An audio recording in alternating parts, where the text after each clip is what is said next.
Thank you for tuning in. This is the Rice Crypto Show, and I'm your host, Rice. And in today's episode, my special guest is Roger Ver.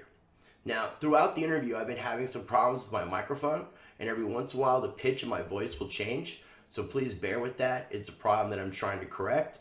But in the meantime, this is an awesome interview. Now, if this is your first time ever checking out any of my content, I do encourage you to explore my channel. If you already check out my content and you're not subscribed, what are you waiting for? So we're just going to go ahead and get right into it.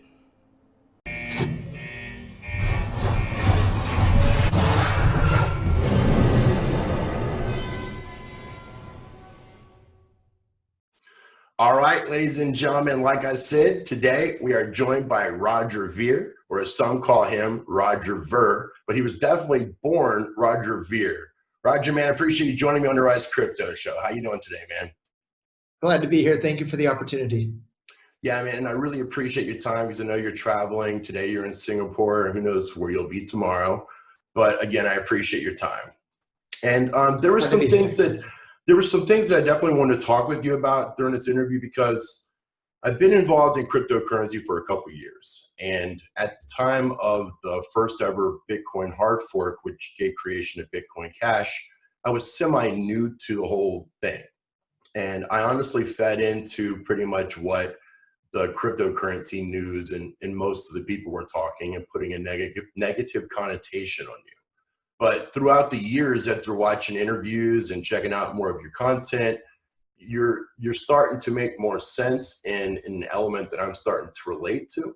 So those were some of the first things that I wanted to talk with you about was from your perspective to educate some people, what exactly occurred to cause the first ever Bitcoin hard fork creating Bitcoin Cash?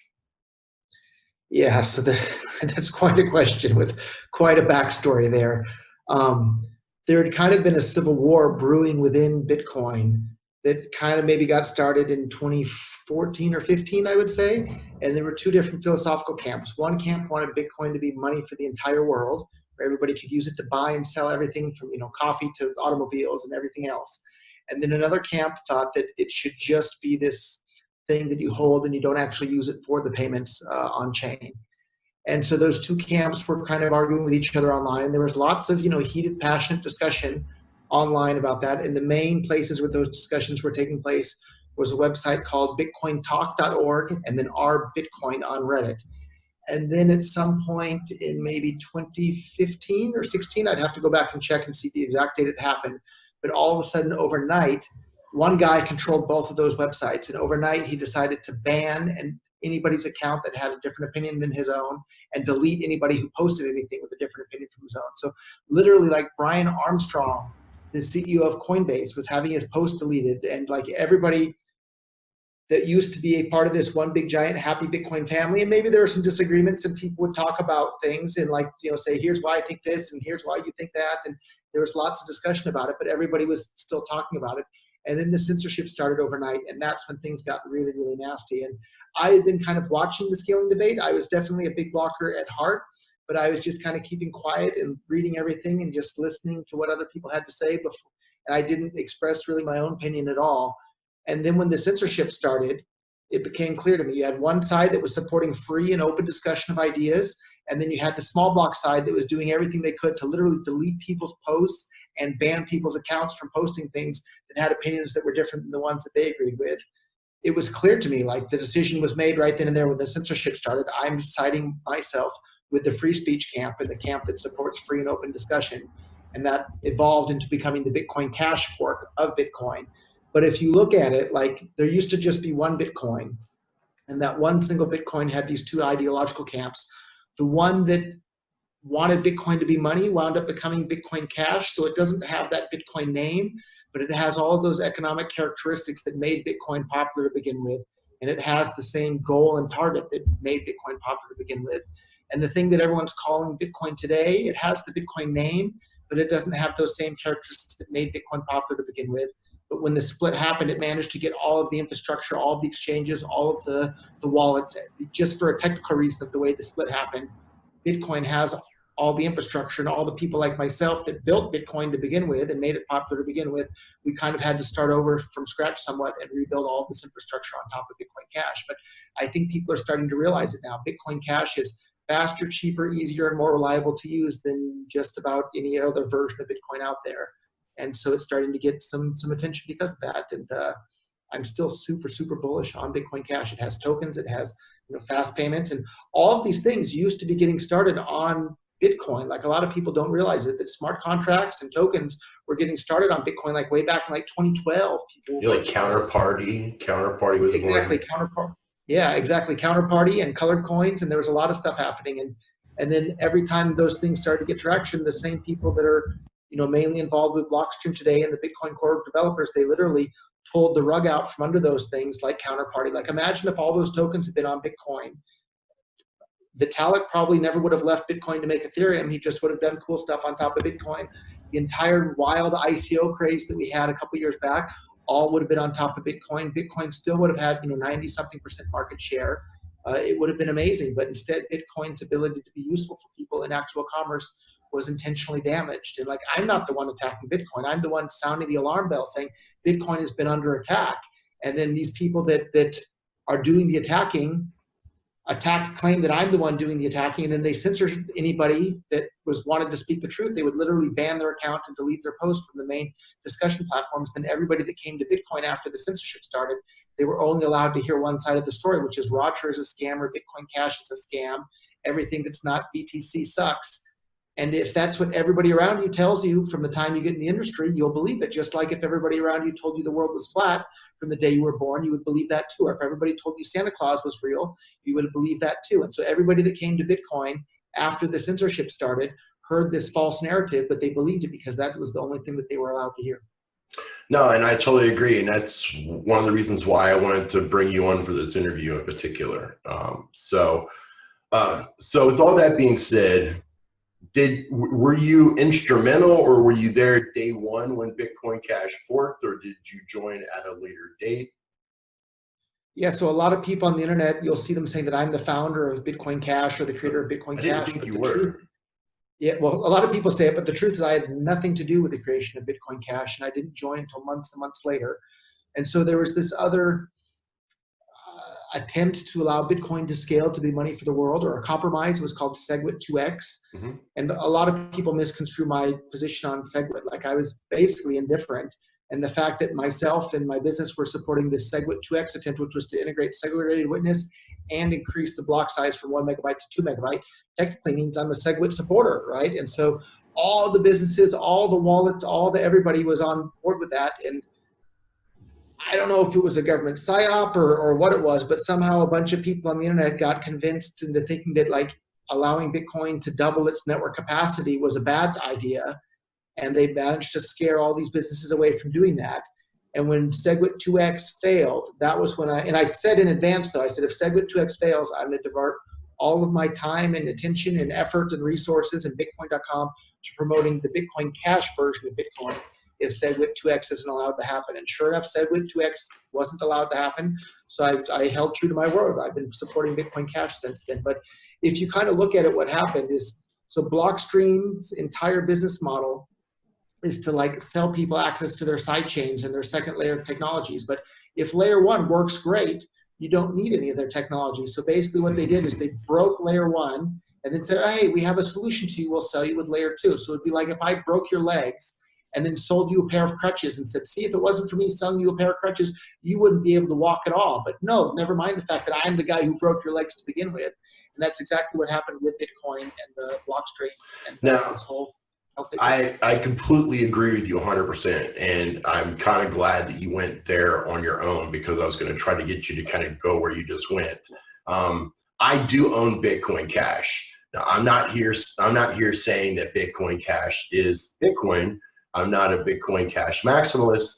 I believe in innovation, and I know you believe in innovation as well.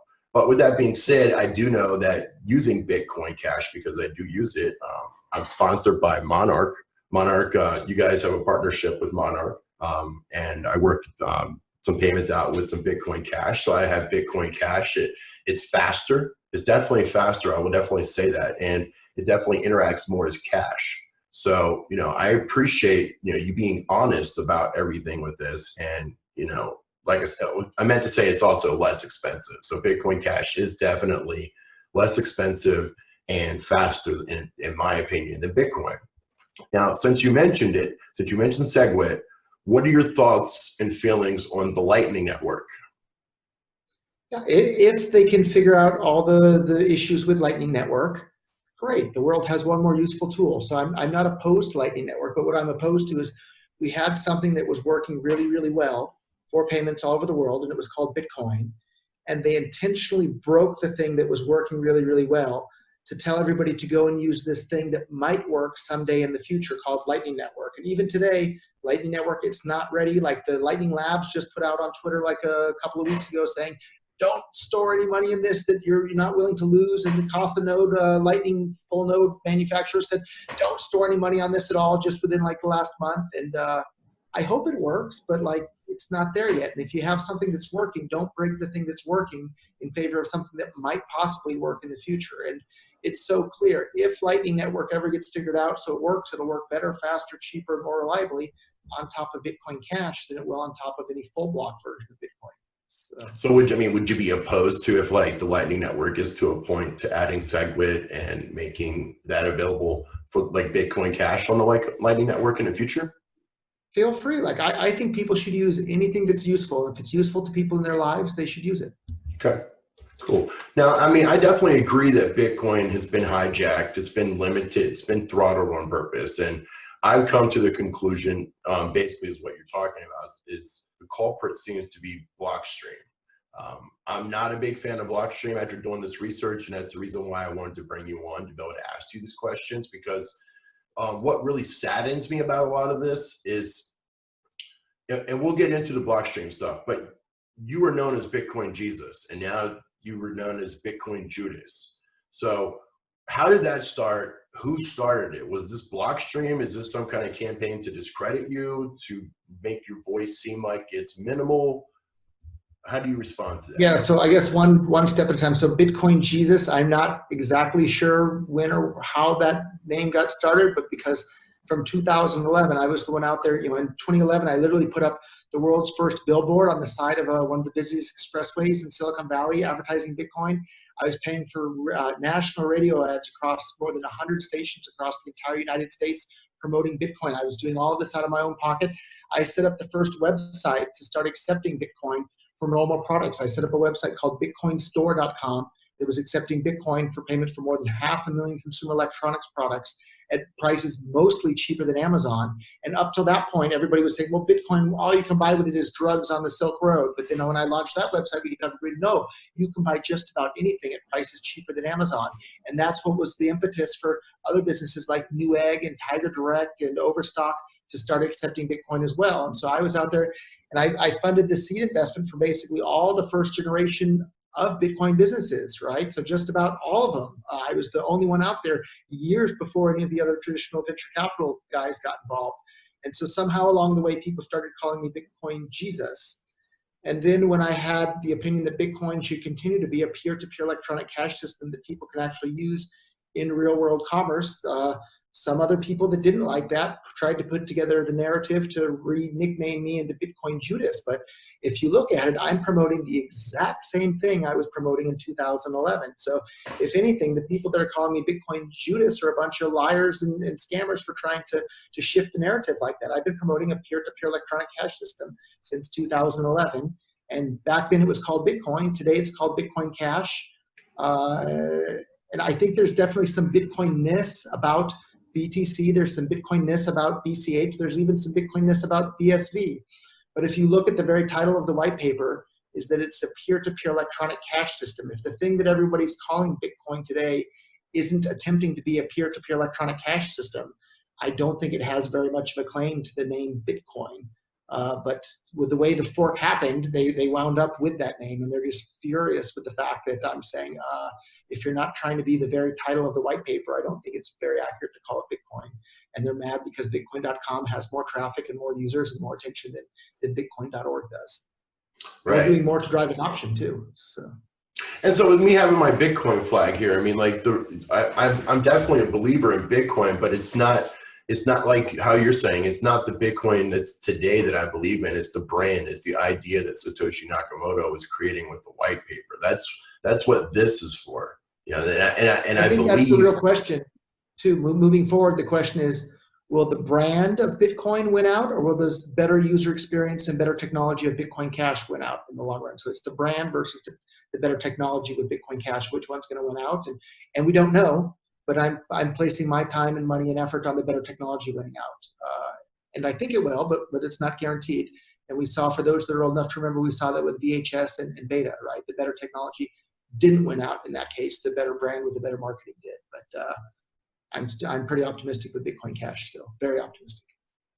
And I definitely like Bitcoin Cash. So, I mean, this is not, I'm not saying anything negative at all. And when I say the brand, you know, Bitcoin may not always be the top dog. It may be some other innovative cryptocurrency. It might be Bitcoin Cash. It might be something that we've never even heard of, that somebody's going to take and solve all these issues, take kind of the best of, and make something that we can truly use. And I know I've heard you say in other interviews that if there was another cryptocurrency out there that did the things that Satoshi wanted, that that Bitcoin is supposed to do, that you would get behind those projects as well. And arguably, you can say that I've already done that, right? So I switched from promoting BTC to BCH. If something even better than BCH or Bitcoin Cash comes along, I'll switch to promoting that too. And I don't think you ever hear that from any of these Bitcoin maximalist type. They think that the Bitcoin BTC version is the best thing that could ever possibly be invented or created, and they're never ever going to switch from anything from that. That's foolish nonsense. Yeah, and we'll get into some of the other altcoins that you're into, but I wanted to ask, or a series of questions. Do you feel like Blockstream, with like their side chains like Liquid, that they're able to motivate Bitcoin core developers by paying them to develop on Liquid and work for Blockstream directly to make money, as opposed to working on something like Bitcoin Core without having really an entity to pay them and be compensated? Do you feel like Blockstream is doing this for profit purposes, and is this where we're at? Well, I don't know. Here, if you want to look at who's supporting the real Bitcoin, you have Blockstream that raised like 120 million US dollars from traditional financial companies, right? Like AIG and banks and that sort of thing. And then they're telling everybody, oh, use side chains and this and that. And then you have people like myself who made almost all of my money from Bitcoin and from buying Bitcoin early on with my own money. And Bitcoin.com is all self-funded. We haven't taken a single penny of outside investment at all. And we're busy promoting Bitcoin Cash. So like, which one's interests are more aligned with the future of Bitcoin and peer-to-peer cash? The ones that got $120 million from the traditional financial institutions that have the most to lose from Bitcoin taking over and being used as money for the world? Or me, that like, all I'm trying to do is empower individuals to have more control over their own lives and not need permission from those banks and those legacy financial institutions that invested the $120 million into Blockstream. So follow the money if you want to see who's more likely to be promoting the truth and promoting the Bitcoin that's going to empower individuals to have more control of their own lives and not need the banks. I agree, and I encourage people to definitely educate themselves. You know, you got to do your own research and think for yourself, and not believe what you're being told, because sometimes what you're being told is not correct. So, and especially in a situation like this, you know, I mean, I definitely, when I first got involved in the space, started to look down on you. But like I said, over the years, that sentiment has changed after listening to you talk and hearing you say the things that you're saying in this interview. I just kind of want to compile them in one place and also kind of get some questions answered for myself too. Now, thanks for keeping an open mind, by the way, too, because that's what I'd like to ask everybody. Keep an open mind, right? Don't close yourself off. And that's the part that was so frustrating when the censorship started within the Bitcoin community. Like, Bitcoin's supposed to be censorship-resistant money, yet the community is engaging in massive censorship of discussion within it. Like, what a crazy double standard. So ask everybody to keep an open mind and keep the dialogue going. So thank you for keeping no an open problem, mind. dude. And I appreciate you. I appreciate all you're doing. Has, by any chance, the BCH that would be entitled to Satoshi Nakamoto, has that been touched at all? I didn't understand or hear the question properly. So when the Bitcoin Cash hard fork took place, Bitcoin Cash hard fork took place and Bitcoin Cash was created, there would be a certain, everybody got a 1-for-1 ratio to own Bitcoin. So with Satoshi Nakamoto's coins, have any of those coins been touched at all? Not that I'm aware of. Okay. Has there been any? I know for a fact, so touching on Satoshi Nakamoto, Craig Wright at some point put out a list of a bunch of coins to the court that he claimed that he owned. But a bunch of those coins that he was claiming he owned were like the coins that were stolen from Mt. Gox and other people's coins. And so he was like lying about those coins anyhow. So I don't know is the short answer about the Satoshi Nakamoto coins. Was there any question in the community about trying to do anything about those coins that are just locked up, not being touched? And some people have talked about confiscating them or making them invalid or that sort of thing. So I don't have much of an opinion other than probably just leave them alone, right? If they haven't moved for a decade. Yeah, I was just things curious. Things aren't broken, don't fix it. It's just one of those things I was curious about. So I guess now just to move on to outside of that stuff, because that kind of answers all those questions, that element. And I appreciate your transparency and your honesty. Do you want to kind of, since it's the end of the year, do like a little bit of a viewer and review of Bitcoin Cash and some of the things you guys have done as far as like news and happenings, things to that effect? Yeah, no, a lot has happened. I think the biggest, most interesting things are still to come though. Like the last, since Bitcoin Cash split away from the other version of Bitcoin there, or from, maybe my point of view is Bitcoin Cash preserved the version of Bitcoin that I've been involved with all along. But anyhow, there's tokens on top of Bitcoin Cash. They're starting to get more and more traction. So there's a ACD coin, which is going to be accepted all across Japan. There's different exchange tokens. Bitcoin.com exchange has a token. There's a stable coin on Bitcoin Cash. There's more and more happening on that. But what's really about to happen that I'm excited about is we're about to launch a brand new version of the Bitcoin.com wallet. It'll have privacy built right in where you'll be shuffling your Bitcoin Cash with everybody else's Bitcoin Cash so that all these companies that get paid by the US government or whoever else to spy on what people are doing with their cryptocurrency, hopefully we're going to put them out of business with our new Bitcoin.com wallet where you have really strong privacy built right into the wallet for all 6 million Bitcoin.com wallet users. So I'm really excited. A built-in mixer? We're calling it privacy mode, but yeah, it's effectively a built-in mixer that just runs right in the background automatically for everybody. So if you're using Bitcoin Cash in the Bitcoin.com wallet, you'll have a really strong privacy to protect yourself from all these spy companies that are trying to spy on what people are doing with their cryptocurrency. And the new wallet is coming out next week, so that's really, really soon. So, is that going to be just desktop or will it be mobile as well? No, it's mobile, primarily mobile, and desktop as well. Okay, sweet. That's cool. Is there anything else that we can? I'm sorry. Yeah, if you can't wait till next week, you can go to cashshuffle.com and get a desktop version right now today. But the mobile ones for Bitcoin.com will be out next week. Tentatively, we plan to launch December 16th, which is real soon. Okay, sweet. Is there anything else that we should expect coming in the year 2020? Any big plans? Yeah, I think that there's a whole lot out there, but that's the beauty of the market is you don't know all the different things that everybody's up to. So with Bitcoin.com, we'll have the privacy tool in the wallet. The tokens will be in the wallet. The stable coins will be there. We have a web wallet coming as well that you'll be able to access from the browser. We have local.bitcoin.com already launched where you can buy or sell Bitcoin Cash in any country for any payment method with no KYC required because Bitcoin.com has never touched any of their money in any way whatsoever. So that's very different than a lot of these other platforms out there where they're taking custody of your funds. At Bitcoin.com, we're trying to build all of these tools that put the individual in complete control of their own money, where Bitcoin.com never touches the money of the customers. We just write the software that empower other people to do whatever they want with their own money. And it's so much easier to do that with these on-chain transactions than it is to do with something like the Lightning Network. The Lightning Network is basically several orders of magnitude more complicated. And maybe someday it'll be possible to do these cool things in the Lightning Network, but it's so easy and simple to do it right now on-chain with Bitcoin Cash. So we want to use the thing that works right now today because life is short. Life ticks by really quickly. Let's take advantage of these technologies today, not have to wait a perpetual, they've been promising Lightning Network for 18 months. They've been promising that for like 5 years now. It's been 18 months away. And whereas Bitcoin Cash works right now today. Impressive, dude. Impressive. I'm looking forward to that new wallet too, so I'll definitely have to be checking that out. So what other altcoins do you support? And are there any other new projects, even outside the Bitcoin Cash realm, that are interested, that have any interest to you?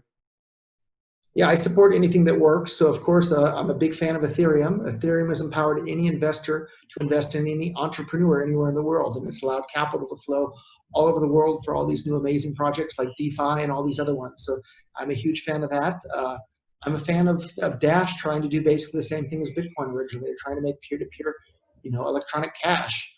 I'm a fan of Zcash and Zcoin and Monero and like all these privacy coins, but I'm excited because Bitcoin Cash is about to have privacy that's in the same league as those with the built-in mixer and 6 million wallets, all mixing their coins. That's a big anonymity pool there to try and shift through if you're one of these chain analytics companies. So, No, that is a but at the big end of the deal. day, I'm a fan of anything that works. I think too with the built-in privacy mode that you're talking about, I think something that we're going to see is becoming a possibility of something that's going to be a problem in the future is people who own Bitcoin that have been used for dirty transactions or in some false pretense per the government and has been flagged.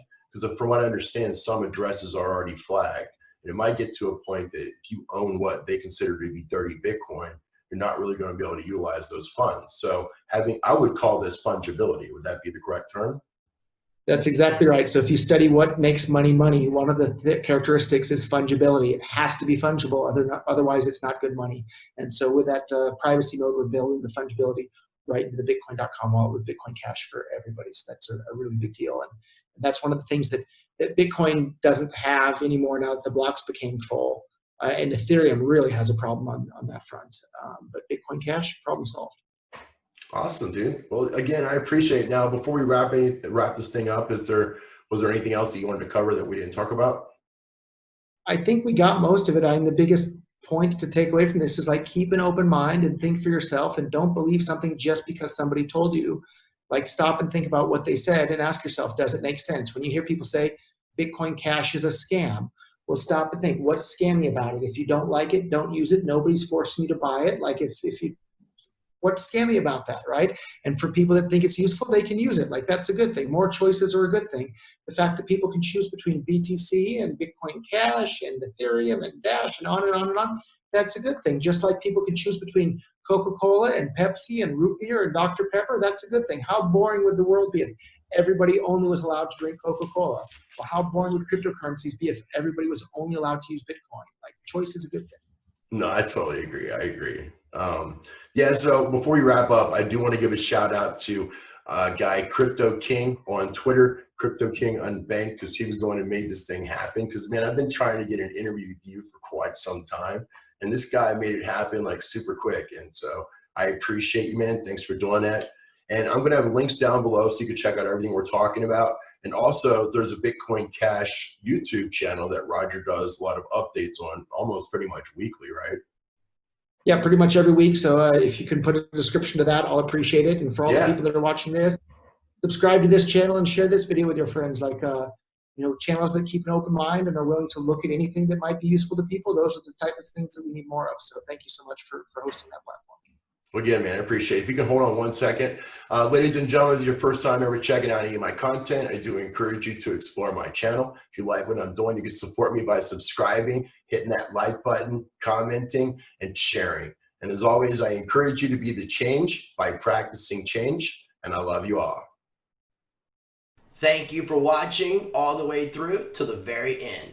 Now, if you're not subscribed yet, what are you waiting for? And be sure to hit that notification bell so you can stay up to date with my current content as it comes out. I do got to give a shout out to this month's Rice Crypto Show sponsors who make it possible for me to create content. Monarch, Presearch, and BlockFinX, which is a new exchange that's going to be launching soon. Going to have links down below so you can check out my sponsors. And again, much love.